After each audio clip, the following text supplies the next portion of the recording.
and his talk will be about the avant-garde project Think Crazy with its monarium and metallosexual experiments. So it sounds insanely inspiring.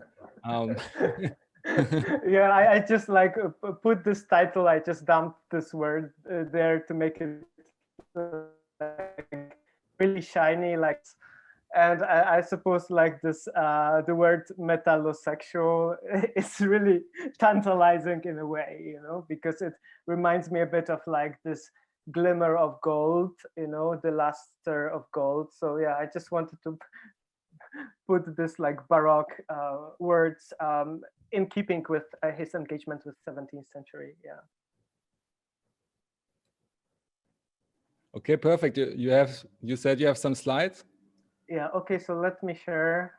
Okay, can you see it? Ah la la, yes. Yeah, so it's going to be not only about Think Crazy, because I'm also going to talk about this Polish artist Marek Konieczny's earlier practices before 1974. So I'm just going to start somewhere in 1960s and talk you through the context of art, art making in the Soviet, in the socialist bloc. And then I'm going to end up with this incredible strategy of Think Crazy. And this is this body art performance that you can see here. It's called Orion's Sickle. It's kind of really cosmological, but also kind of really metallosexual in a way. So I'm just going to talk you through, I suppose, the making of Think Crazy, and I suppose it's going to be also really interesting. Okay, so I have the tendency to talk a lot, so just feel free to stop me at any time. And I kind of, you know, because, you know, I'm talking for a really long time, so just feel free to cut me off and say, okay, you just, it's over, and yeah. Okay, brilliant. Okay, so first I'm going to clarify this term Chaosmotechnics, because I did not put it just as a kind of ornament. There's a kind of, I suppose, a little history around this framework that I'm using. So first of all, the question of cosmotechnics or cosmotechnical. So this framework comes from a philosopher of technology, Yu Hui. And he argues that the Anthropocene demands a rethinking of the relation between technology and nature and culture. And he noticed that multinaturalism proposed by ontological turn in anthropology actually fails to attend to the question of technology. So he proposes an intervention, and in response, he develops the notion of cosmotechnics. And it's defined, I quote, as a unification of the cosmos and the moral through technical activities, whether craft making or art making, unquote. And he also notices that all techniques, I quote, are fundamentally cosmological, and all cosmologies are fundamentally technical. And of course, following Simondon and Leroy-Gorin, he noticed that nature, what we take to be as nature, is always already technical, while, and this is something Hui extracts from Simondon, techniques and technological development are always already cosmological. So now I'm employing these concepts of cosmotechnics, but with a number of qualifications, and which makes this concept undergo a change in the process. So, okay, what am I doing with this concept? So first of all, the question, the first word, cosmos. What is cosmos in cosmotechnics? So I understand cosmos after Deleuze.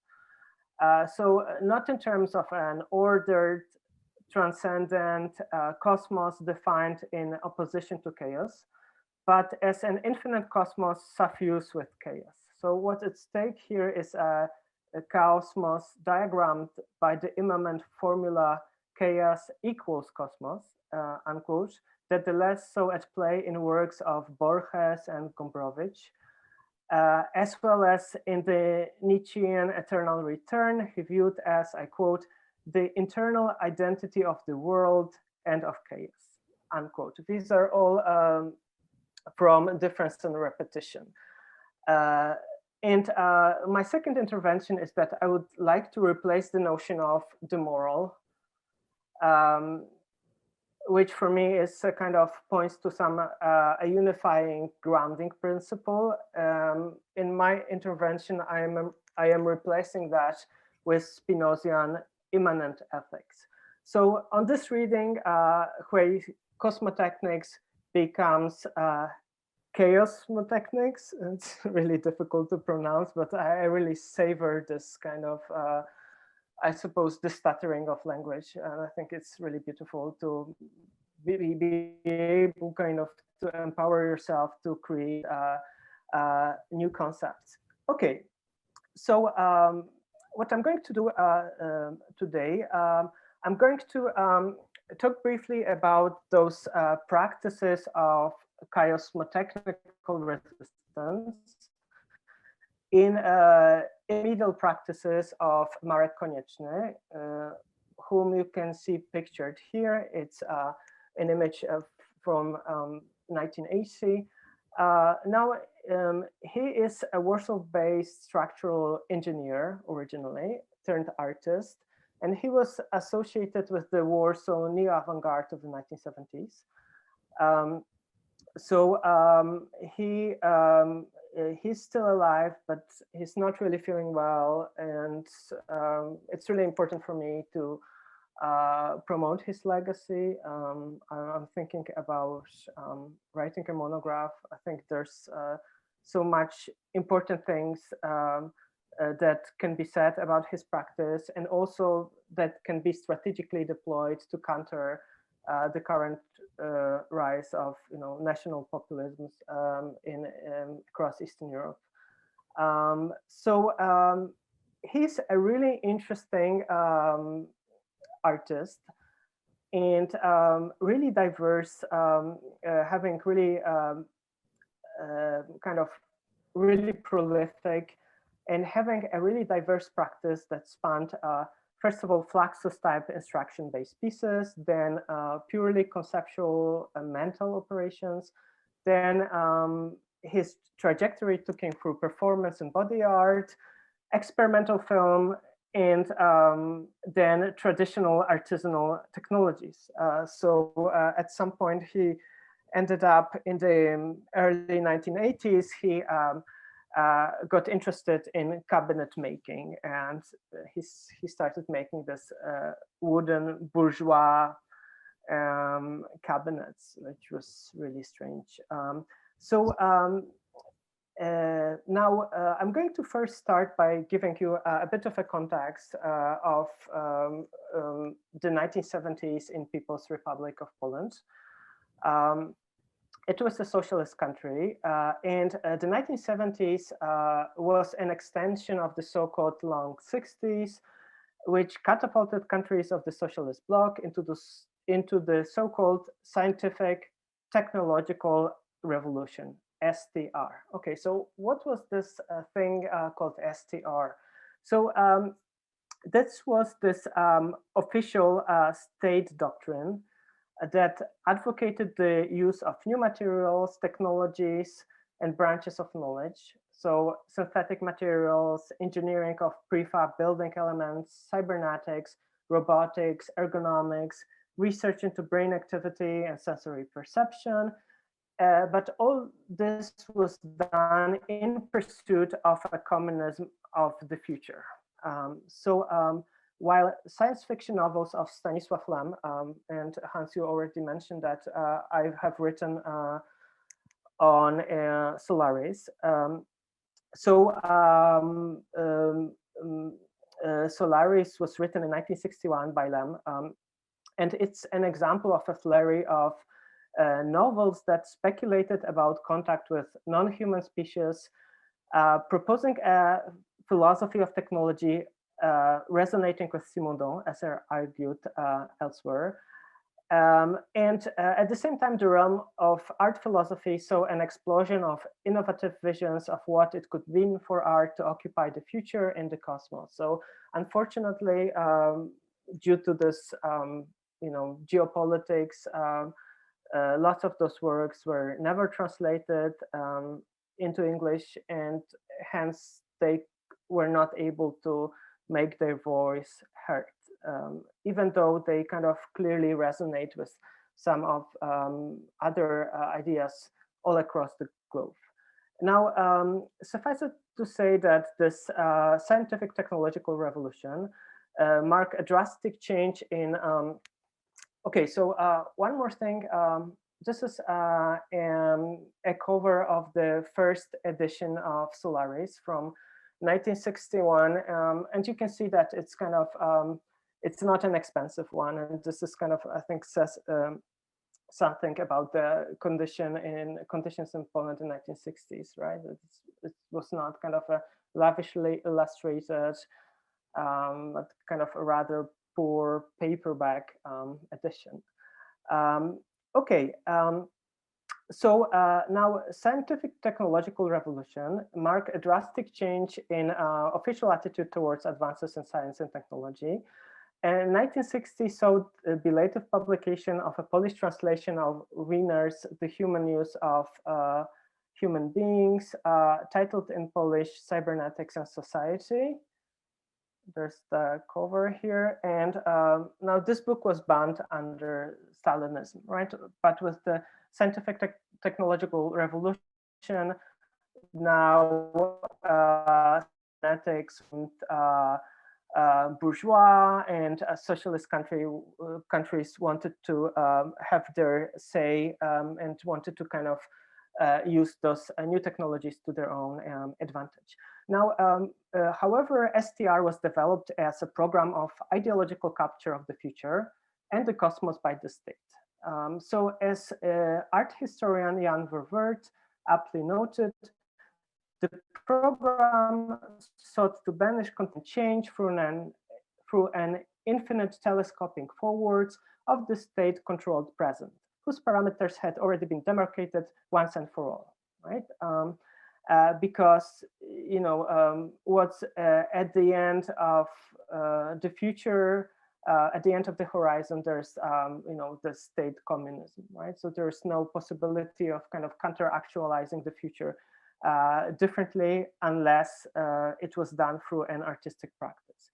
And I actually see lots of parallels with today, because the ideological and economical takeover of the cosmos by globalized corporate capitalism is something that is happening right now. And suffice it to invoke this recent headline: Jeff Bezos just spent $5.5 billion to be in space for 5 minutes, which is plain ridiculous. And Joe McCarthy, in his article for Global Citizen, draws attention to this paradoxical situation of time-space compression in the service of capitalism. I quote, "For roughly 4 minutes of weightlessness in suborbital space, the richest man alive spent around 5.5 billion American dollars."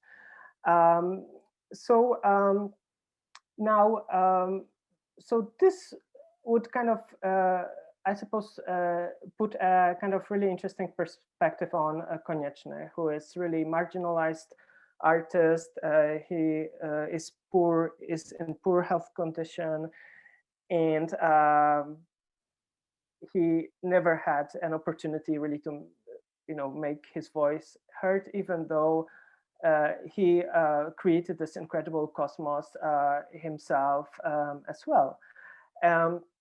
So I'd say, and this is my understanding of Konieczny, is that his practice echoes experimental attempts by Lem, to reclaim the vast, incomprehensible, inhuman infinity of the cosmos from its representational and ideological capture by the state apparatus.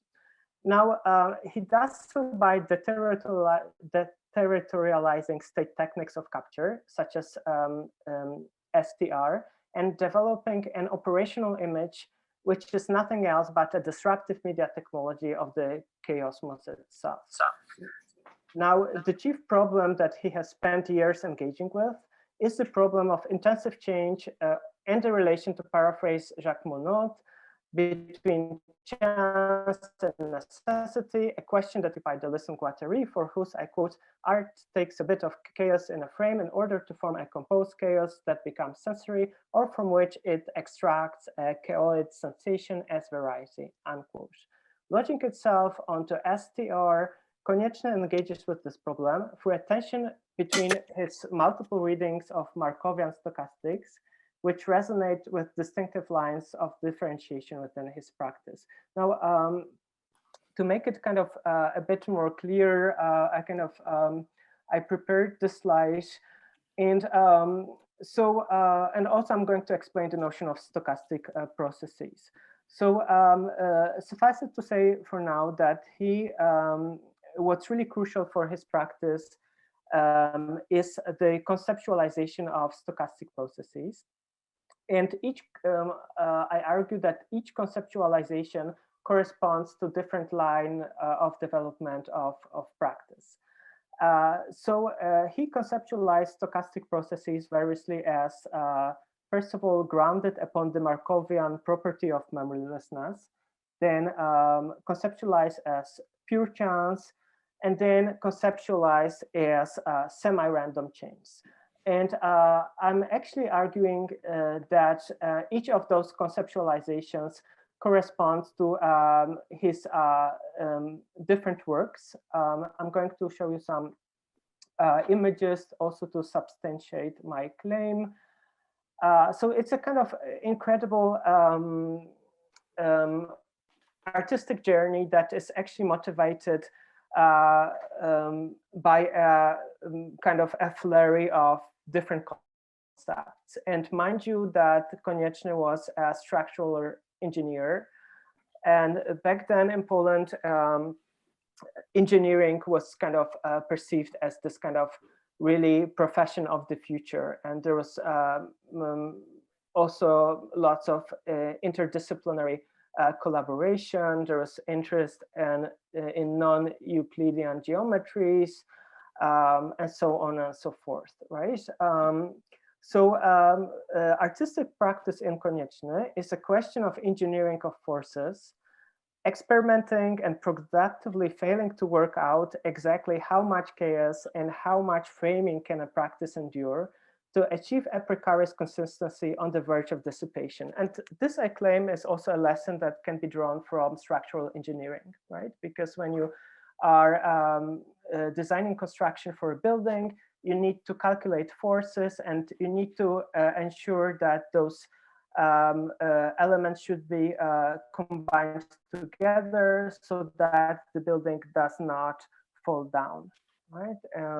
So this is this kind of what I call engineering of forces.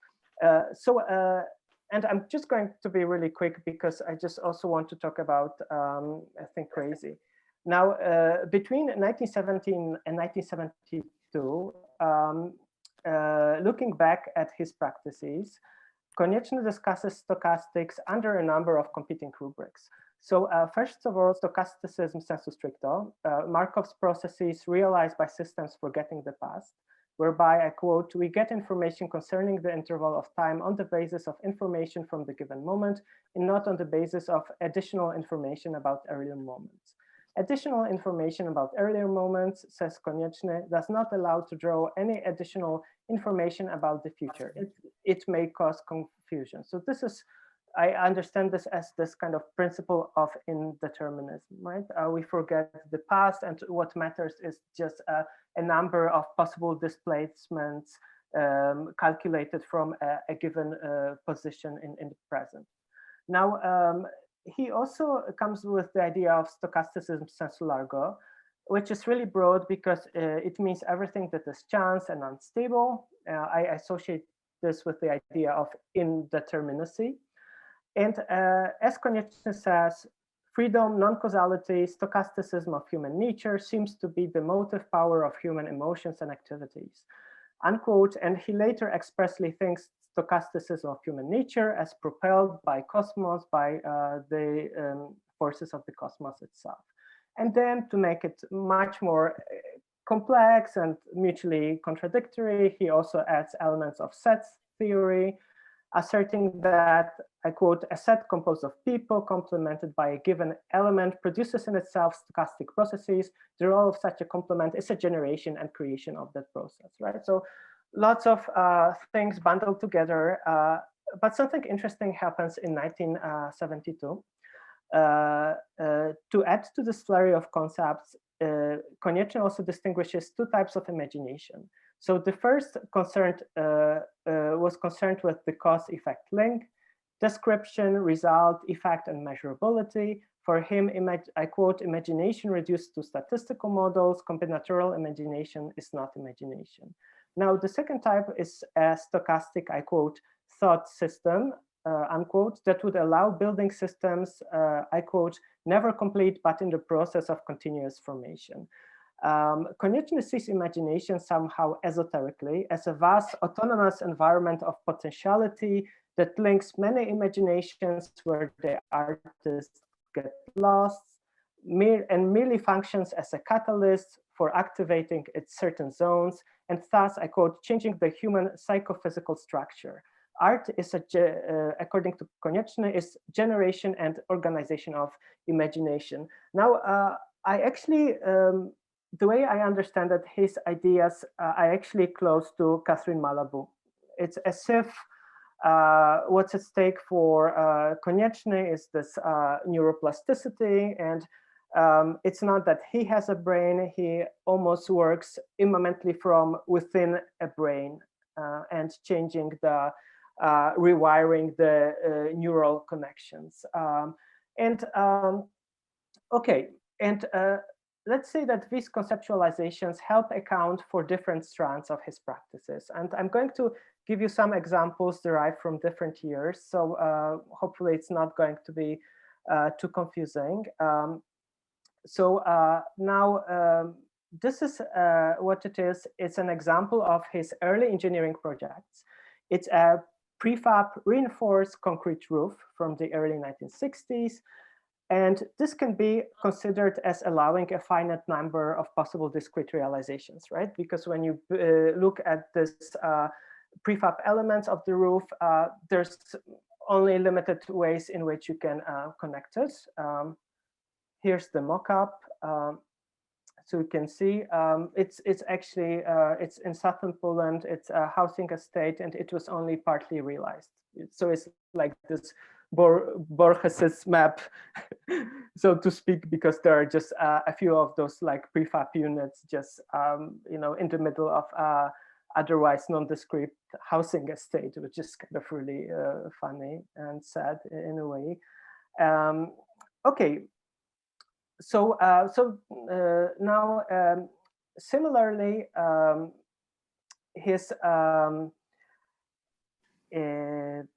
combinatorial geometric abstractions from the mid-60s, featuring a limited number of mobile elements which can be moved into determinate slots, they resonate with Konieczny's understanding of Markov's property of memorylessness, where, as Konieczny puts it, to calculate the probability connections of certain realization in the future moments, the knowledge of realization in one given moment of time is enough, right? We are not really concerned about the past. It's a question of this finite number of possible realizations, right? Because you can only move those blocks into determinate slots, right? And then yet another example. In 1971, Konieczny discussed during an interview an array of his earlier technical apparatuses designed to activate imagination and, I quote, unleash stochastic force, unquote. And one of those was really interesting. It was called Generator of Stochastic Processes. It's number 3 in the photo. It was a small cuboid device fitted with casters and motors, whose movement was, as artists claimed, autonomous, independent of the environment, and driven by cosmic rays measured with Geiger counters. So, in a way, driven by forces of the cosmos itself. In turn, devices number 2 come from drop something in here. So this is an example of drop something in here. It's a 1968 action in public space, which so Konieczny installed golden and silver aluminum bags with the eponymous call for action on metal stands throughout Warsaw, right? So this I understand as this kind of unleashing the stochastic force. He just inserts into public space those catalysts or generators, and then, you know, it's just what happens is just pure stochasticism, right? So some more documentation from drop something in here. It was executed on the streets of Warsaw. People were really interested with this bag, also because it had this beautiful color and there was kind of a scarcity at the time, and people were just really drawn to that. And I just also think that documentation is kind of really beautiful. And also it was later on remade into an installation, just, you know, the golden bag, golden or silver bag. Okay. But then something happens, and I hope I still have time to talk about this because this is actually the most interesting. In 1974, he embarks on an intermediate strategy called Think Crazy. He continues to this very day, a practice that takes the operation of time and non-human time as its proper material, right? So this is why I kind of I labeled that as 1974 to infinity, because it's a kind of almost like kind of quantum operation. He kind of almost forgoes the linear time. He does time travel. He operates on non-human temporal scales. This is something really strange that has happened. And this operation of time, this is something that can be already seen in his manipulation of a reproduction of a 17th century Polish Lithuanian Baroque nobleman that is actually indiscernible from the artist himself, really strangely. Now, I understand Think Crazy from the point of view of Deleuze and Guattari as a schizoid thought. It's not in action and time, but time in action. Upon his return from his month visit to the US in 1975, where he met Jeffrey Hendricks, Gregory Badcock, Charlotte Moorman, and attended an exhibition of Frank Stella, the US, whose vastness made him feel like an alien from the moon, Konieczny sets up a tiny studio, a room in the attic enclosed by 4 windowless white walls he appropriately calls Moonarium. And I think it's really beautiful, this, you know, to call this little room, which does not even have windows, Moonarium. And it was like in one of those new housing estates in Warsaw that were actually built upon the rubble of the Warsaw Uprising.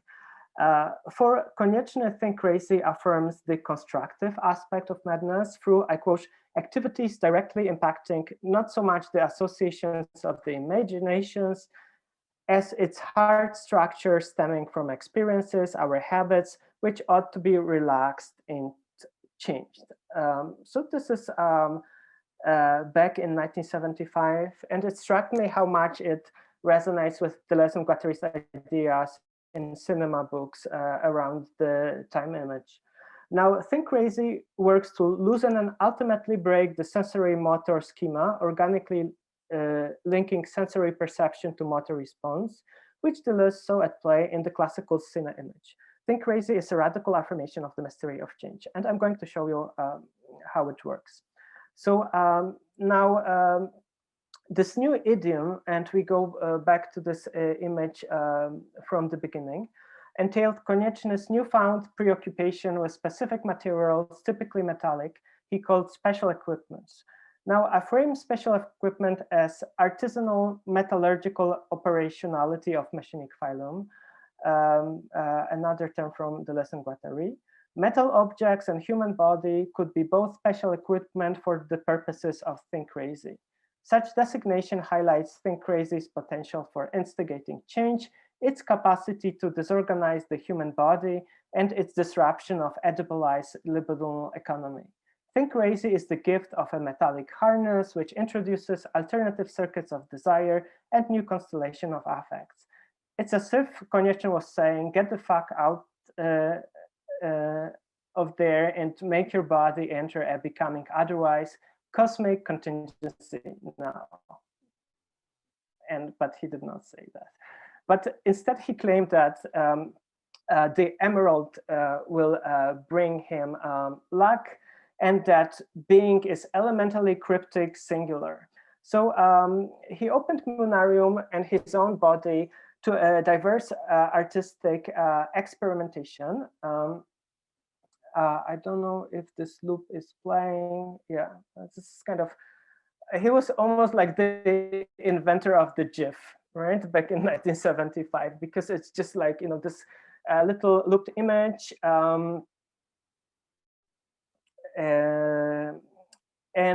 What he did, he would cover different body parts and objects with gold, documenting their mutual contacts. And the inventory of special equipment includes black velvet cloaks, thick cord tassels, gilded spiral horns, golden sickles, and miniature pyramids, right? So like all those objects were gilded. It was actually slag metal, the imitation gold. You have the this miniature pyramid here. Also this miniature golden ship. So special equipment could also be mouth, labia, penis, breast, buttocks, head, and thighs. All those become disorganized as molecular technical elements that install an elaborate system of complex mediations, spatio-temporal couplings, and resonances. They are brought into experimental contact with one another via performance, photography, and analog film, right? So, and he embarked on this craziness with his creative partner, the art historian, the late art historian Monika Szwajewska. I'm just going to end this quickly because I know I'm kind of almost running out of time. So between 1976 and 1983, Think Crazy occupied the traditional fine arts genres of painting and sculpture, opening Munarium to processes of disassembling or assembling and compounding texture paintings, sculptures, and metal reliefs for variable spans of time, either years or minutes. For example, in 1979, the metal relief called Unfeeling Rocks that you can see here resonates for a couple of minutes with the artist himself, already coupled with a golden horn. And this was documented as Unfeeling Rocks with self-portrait, right? Just this brief contact between the artist donning a horn and the textured metal relief. And then what it gets kind of really more and more complex, because Unfeeling Rocks was also coupled this time for 4 years with a 2-panel textured painting, and the emergent ensemble was called Think Crazy Forest Inspectorate, formerly a diptych, now a triptych.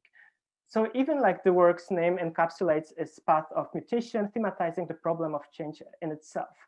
Now, a kind of one last kind of piece of context, interestingly, Think Crazy intermedia operations attach themselves to molar aggregates and deterritorialize artifacts and practices of the early modern Western as well as Polish-Lithuanian Baroque art and culture, such as funeral decorations called pompa funebris. I'm going to show you a drawing of that.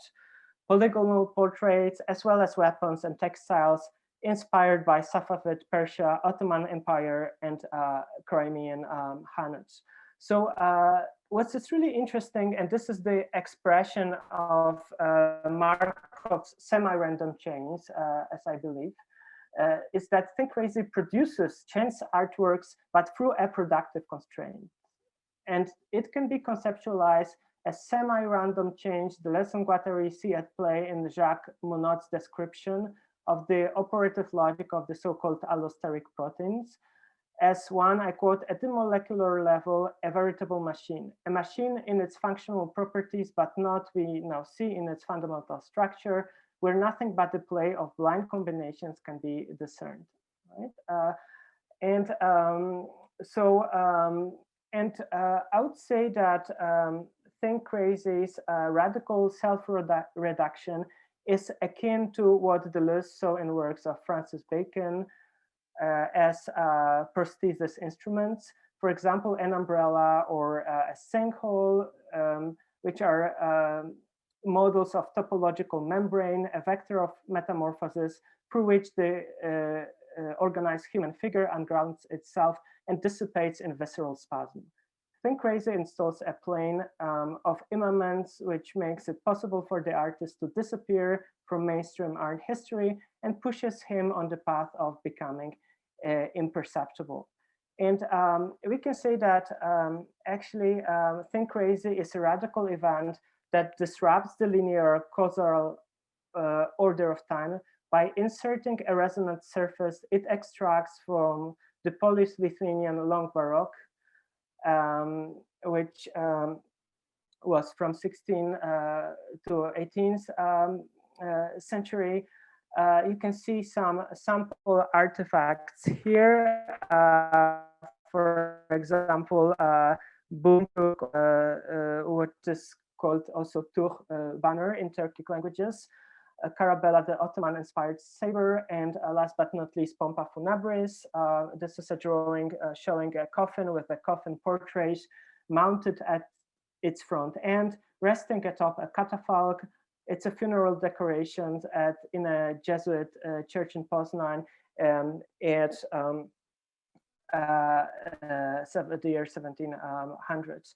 And this is an example of the gentry portrait and also so-called Polonaise carpet, which was manufactured by the Shah of Persia for Polish gentry in Isfahan in 17th century. So this is kind of really interesting because he takes those artifacts and he populates it with queer and metallic intensities with variations of polygonal pixels. The event of Think Crazy, at once cosmic singularity of sorts in a brain, straddles the present in the chronological order of time and instead dynamically distributes past and present as its two intensive emergent powers. So I would conclude that Think Crazy is a media technology of a cosmos yet to come. As a critic aptly commented in 1980, it is, I quote, the intimation of an artificial new world, yet unknown to us. And that's it. Thank you.